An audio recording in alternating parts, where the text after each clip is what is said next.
La pêche des crevettes est l'une des principales activités des populations du littoral du Bénin.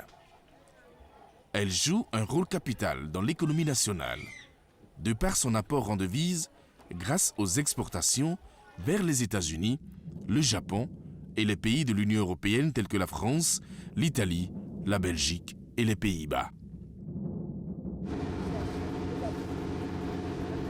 En 2002, le rapport de la mission d'inspection de l'Office alimentaire et vétérinaire de l'Union européenne tomba comme un coup près contre les 4 entreprises exportatrices de crevettes, contraintes de mettre la clé sous le paillasson.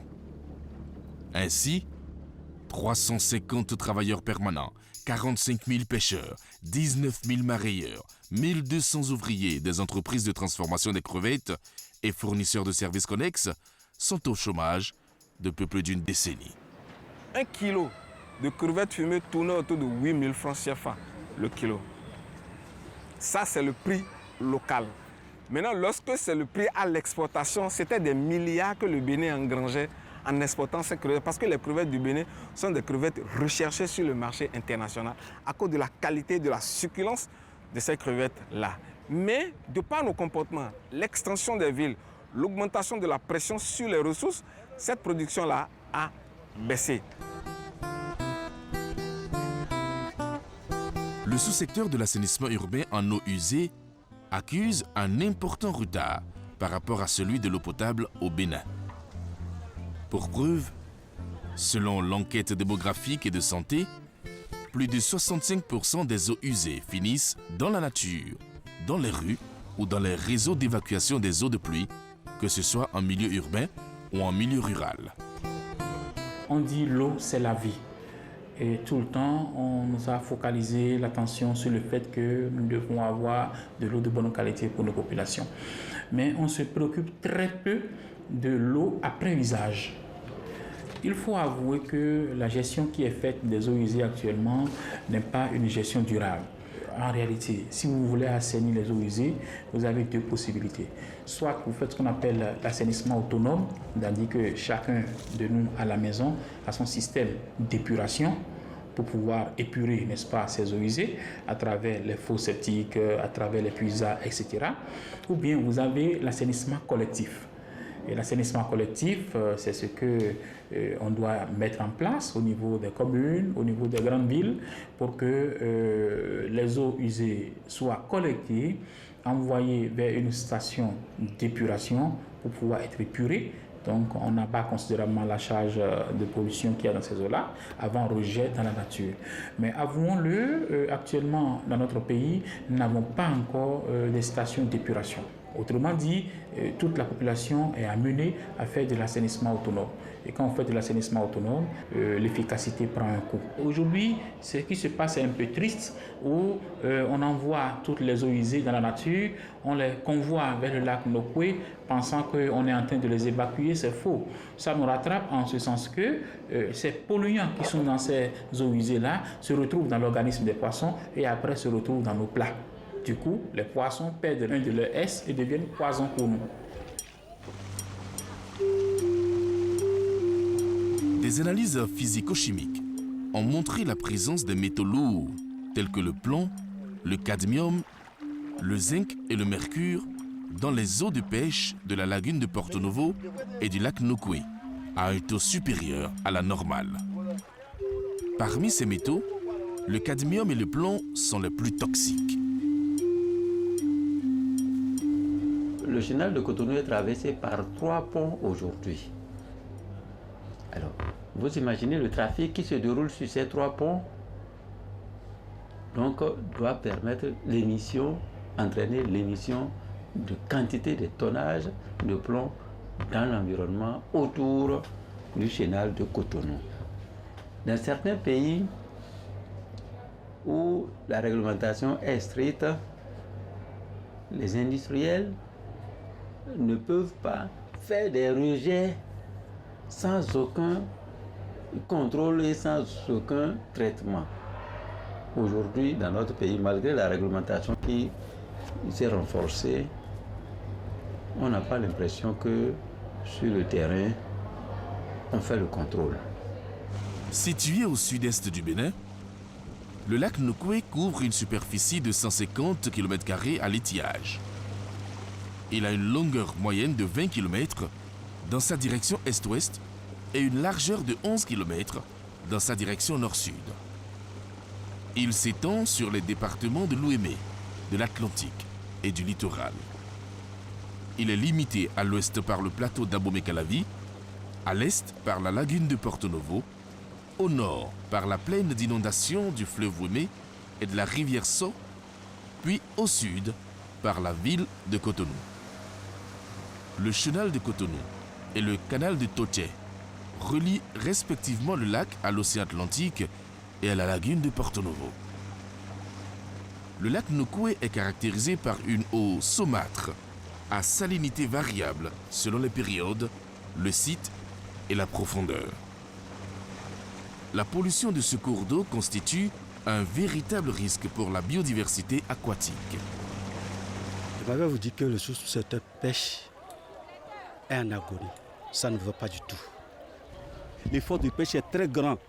Vous voyez, dans le vieux temps, si nous allons sur l'eau, en 1 heure de temps, 2 heures de temps, on a déjà ce que nous voulons. Mais aujourd'hui, ce n'est pas le cas. Il faut aller faire 8 heures, 10 heures de temps et ramener quelle quantité, 2 kilos de poissons. Il y a tellement de pression sur les ressources halieutiques. D'abord, le nombre de pêcheurs a augmenté. De deux, il y a la rareté des ressources, c'est-à-dire il y a d'autres qui sont disparus parce qu'ils sont tellement menacés. Vous voyez, et ils sont partis, on ne les voit plus. Il y a la fermeture du chenal qui est là. Il y a les chéneaux qui sont bouchés. Il y a les zones humides qui sont transformées en des maisons, en des habitats. Alors que ces zones-là c'est là où allaient se reproduire les ressources halieutiques.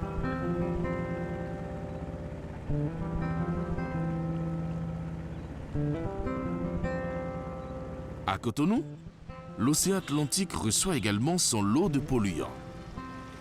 Construit en 1978, l'abattoir de la ville de Cotonou, qui végète dans un état de vétusté avéré, déverse quotidiennement dans la mer une grande quantité de ces eaux usées. L'abattoir donc produit des déchets. Quand les animaux sont abattus, il y a des déchets solides et des déchets liquides au sein de l'abattoir, vu la quantité donc d'animaux que nous abattons chaque jour. En moyenne, c'est 35 par jour. Mais au niveau des petits ruminants, ça veut dire les moutons et les cabris, on est à 250 à 300 en moyenne par jour. Et les porcins, les porcs, une trentaine donc par jour. Donc tout ça, là, cette masse-là, ça produit des déchets. Depuis la création donc, de l'abattoir, il y a un système de canalisation qui est en place. Et au fur et à mesure, ces eaux usées-là sont évacuées vers la mer.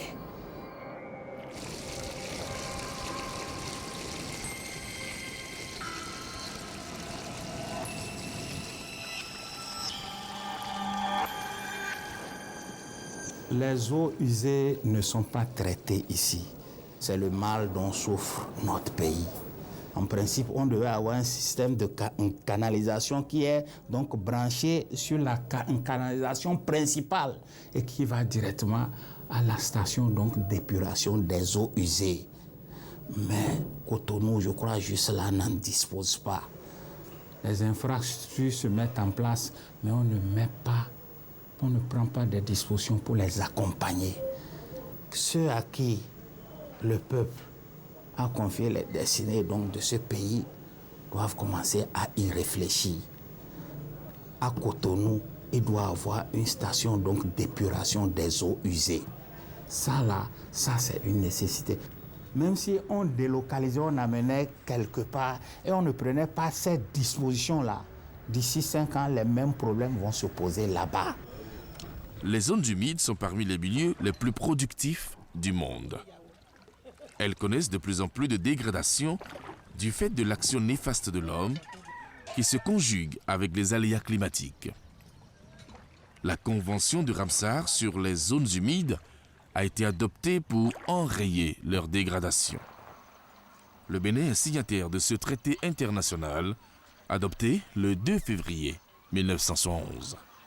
L'une des conditions principales de l'inscription de ces sites à Ramsar, c'est la conservation et la gestion durable de ces sites. C'est-à-dire que ces sites doivent obéir à des plans de gestion rigoureux pour que toute activité soit sujette à un contrôle. Mais malheureusement, tout va de travers. Il y a une forte pollution et il y a une forte dégradation de l'écosystème. Et le Bénin n'arrive pas à honorer ses engagements vis-à-vis de la Convention de Ramsar. Et dans d'autres pays, vous verrez que même s'il est prévu de déverser les eaux usées dans les plans d'eau, il y a des points de traitement. Et après ces points de traitement, vous voyez qu'ils ont des poissons témoins pour montrer la richesse de cette eau traitée avant de la déverser cette fois-ci dans le lac. Mais au Bénin, il n'y en a pas. Et on se plaît à déverser tout ce qu'on veut dans le plan d'eau. Il faut une conscientisation et des autorités et de tous ceux qui concourent à construire ces canalisations pour dire que le lac n'est pas un dépotoir. Le chenal de Cotonou n'est pas un dépotoir. Nos plans d'eau ne sont pas des dépotoirs. Au contraire, elles nous aident beaucoup dans la régulation des crues et elles nous donnent à manger. Selon l'Organisation mondiale de la santé, OMS, 1,6 million d'enfants meurent chaque année en raison de l'insalubrité de l'eau, l'absence de services d'assainissement de base et le manque d'hygiène. Les eaux usées ont des impacts sur les milieux aquatiques, mais également sur la santé de l'homme. Les selles, les urines, les liquides humains qui ont été contaminés par le germe du choléra seront à l'origine de l'infection des hommes. Il existe d'autres germes, d'autres parasites, notamment la leishmaniose, le fait de Guinée, la dracunculose. Il y a les parasites, les helminths, qui donnent souvent des maladies, des grattages des anus, des maladies de la peau, des infections de la peau. Les individus vont présenter des allergies, aussi bien pulmonaires, cutanées, ORL. Et ces allergies vont se manifester par des urticaires, des asthmes, des allergies nasosinusiennes, des bronchites asthmatiformes. Toutes ces maladies seront liées au péril hydrique. En milieu rural, le programme sectoriel Eau, Hygiène et Assainissement, PROSEA, GIZ, qui appuie 38 communes du Bénin, fait de la promotion de l'hygiène et de l'assainissement son cheval de bataille. Les résultats obtenus dans le cadre de ces activités sont édifiants. Il y a différents types de latrines qu'on a mis au point en utilisant des matériaux locaux. On forme des artisans locaux comme les maçons ou même les ménages. Lorsque on veut construire une case au village, on ne fait pas appel à un maçon. Il y a le savoir-faire là. Vous voyez, donc on forme les gens dans les villages pour construire des latrines avec des cabines, des latrines qui sont hygiéniques. Et les urines, il faut avoir des puisards ou puits perdus pour éliminer les eaux usées. Les eaux de douche aussi, on les déverse dans les puits perdus ou puisards. Le lagunage consiste à épurer des eaux usées dans des bassins étanches à l'aide de micro-organismes, d'algues ou de plantes aquatiques. C'est un traitement écologique, respectueux de l'environnement. L'organisation non gouvernementale DECAM Bethesda fait l'expérience de cette technologie d'épuration des eaux usées à Abomey-Calavi, la deuxième ville la plus peuplée du Bénin, située au nord de Cotonou. Nous avons réfléchi à expérimenter un système de collecte et de traitement de ces eaux usées domestiques dans une communauté de Calavi qui est le quartier de Tokba Zungo. En fait, ce quartier présente des caractéristiques qui favorisent un peu un système, ce que nous appelons le REFED, un réseau à faible diamètre et que nous pouvons mettre en place compte tenu de la topographie du milieu et pour que les eaux soient collectées et drainées vers une station d'épuration. En fait, ce sont des lavoirs et ces lavoirs sont communiqués directement dans le système qui a été mis en place. Donc les maisons sont raccordées, n'est-ce pas, à cette station d'épuration pour que les eaux vraiment soient collectées et traitées. Avec le développement des activités humaines et l'accroissement de la population mondiale, la tension sur les ressources en eau s'est accentuée. Le recyclage des eaux usées pour de nouveaux usages peut s'avérer une ressource en eau précieuse, dite non conventionnelle, en complément de la mobilisation des eaux de surface et souterraines. L'agriculture utilise déjà 70% des prélèvements mondiaux d'eau souterraine. Et la demande alimentaire est appelée à augmenter d'au moins 50% d'ici 2050. Selon les études, les besoins en eau suivront la même tendance. Aussi, l'Organisation des Nations Unies pour l'alimentation et l'agriculture, FAO, recommande-t-elle la réutilisation des eaux usées après traitement. Lorsqu'on veut faire de la valorisation, il faut de l'expertise, il faut un monitoring pour suivre la qualité. Pour que si c'est par rapport au compost, est-ce que le taux de métaux lourds et autres là est conforme pour qu'on n'aille pas donner un compost qui va engendrer d'autres problèmes par la suite.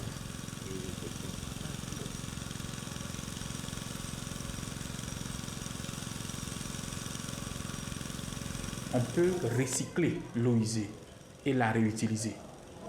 Au Japon, par exemple, lorsque on met de l'eau à la disposition d'un HLM, quand l'eau devient usée, il y a un système d'épuration sur place qui épure cette eau-là, qui retire tous les déchets qu'il y a dans l'eau, tous les polluants qu'il y a dans l'eau, et la même eau dans laquelle vous avez déféqué le matin, vous revenez le soir, vous la buvez agréablement, parce que le système est efficace.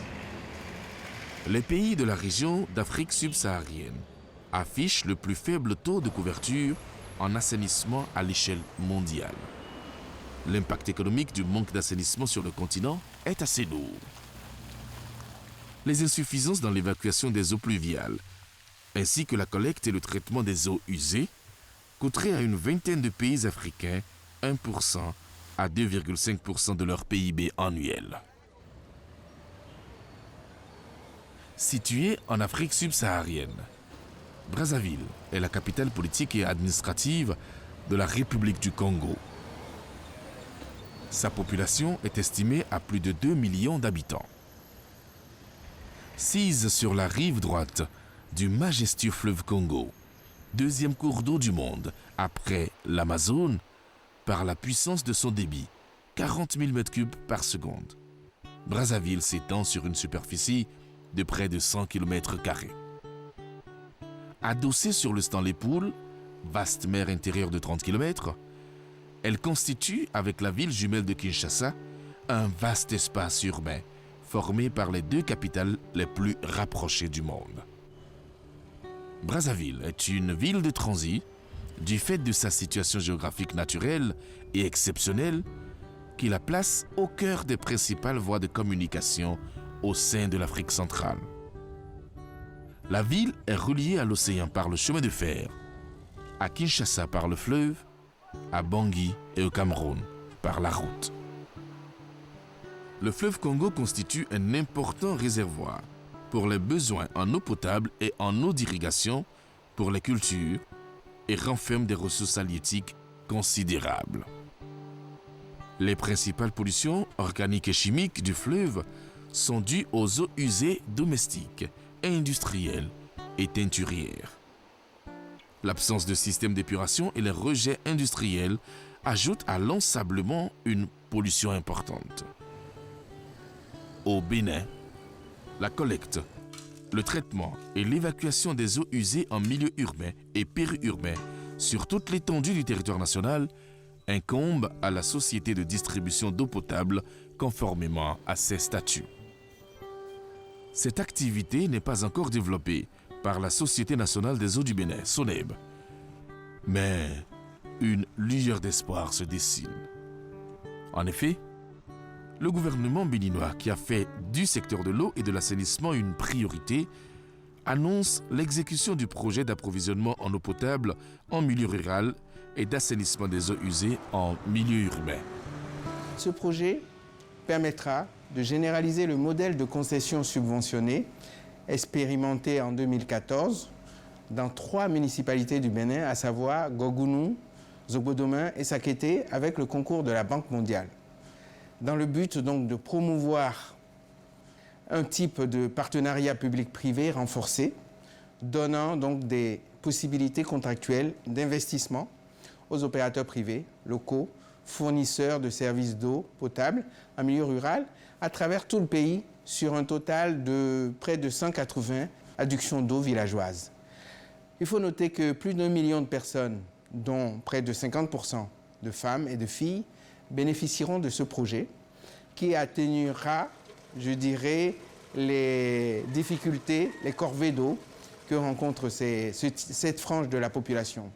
Et près de 432 000 personnes auront, dans le milieu rural, la possibilité d'être raccordées au réseau d'adduction d'eau et auront aussi un meilleur accès à l'eau potable.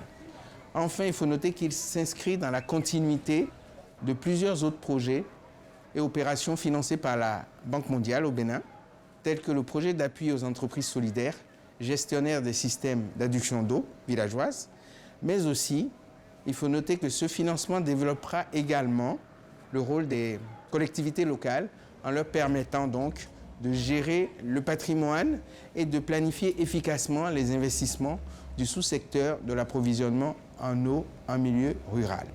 Le projet le plus important est le projet d'assainissement des eaux usées des zones urbaines et périurbaines des communes de ce qu'on a appelé le Grand Nokoué, qui intègre la zone de Cotonou, de Calavi, de Ouida, de Semenkoji et de Porto Novo, et qui permettra en fait de construire une station d'épuration de boue de vidange à Semenkoji d'une capacité d'environ 500 mètres cubes par jour, tout en renforçant les capacités des acteurs qui sont impliqués dans la fourniture des services publics dans ce domaine.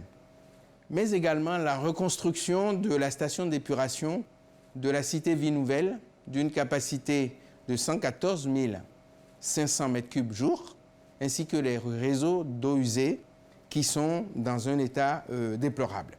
L'objectif, c'est d'aider les autorités locales à améliorer la gestion de la chaîne d'épuration, d'évacuation et de traitement des boues de vidange dans ces zones urbaines, tout en renforçant le professionnalisme de ces services.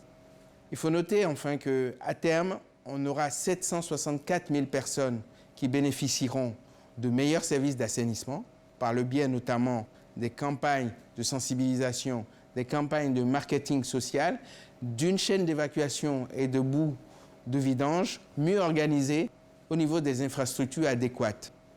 Et je ne finirai pas sans mentionner un autre projet de construction d'une autre station de traitement de boue de vidange qui est prévu pour la zone d'Abomey-Calavi et financée par la KfW, qui est la coopération allemande, dont l'étude est, au moment où je vous parle, entièrement terminée sous la responsabilité du ministère dont j'ai la charge, à travers la Société nationale des eaux du Bénin, qui a en charge aussi de porter ces projets de développement des systèmes d'assainissement et de vidange de boue.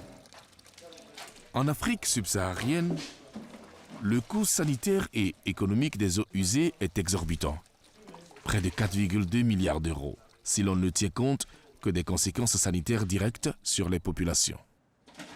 Informer et éduquer quant aux risques liés au déversement des eaux usées dans la nature ou dans les canalisations des eaux pluviales est un enjeu majeur.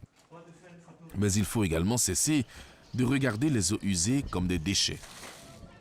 La valorisation des eaux usées est un enjeu politique et socio-économique.